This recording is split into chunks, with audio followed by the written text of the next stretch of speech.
Институту усовершенствования врачей Минздрава Чувашии исполнилось 20 лет.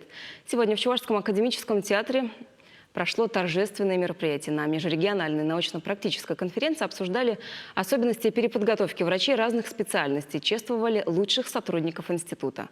За эти годы прошли обучение более 50 тысяч человек не только из нашей республики, но и других регионов России. За прошедшие годы институт прошел все этапы становления и развития.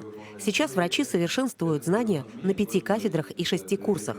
В институте внедрены более 60 программ повышения квалификации. В институте за 20 лет защищено 17 диссертаций докторских и порядка 40 диссертаций кандидатов медицинских наук.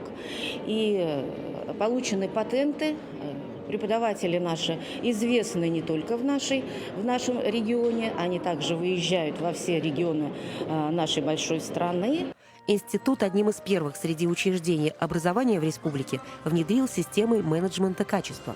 В 2013 году получил сертификат IQNet. Институт за 20 лет сделал очень большой прорыв, очень хорошая форма образования, подготовки. И особенно актуально сейчас становится для региона, для Республики Чувашия, в том, что врач должен учиться непрерывно. Ваш институт выбрал вот тот вектор образовательный, который на сегодняшний день современный и актуальный. Уже 4 года как институт внедрил в образовательную деятельность дистанционные технологии. 15 лет выпускается журнал «Здравоохранение Чувашии». В процессе обучения врачи пользуются фондом научной медицинской библиотеки, который насчитывает почти 130 тысяч экземпляров.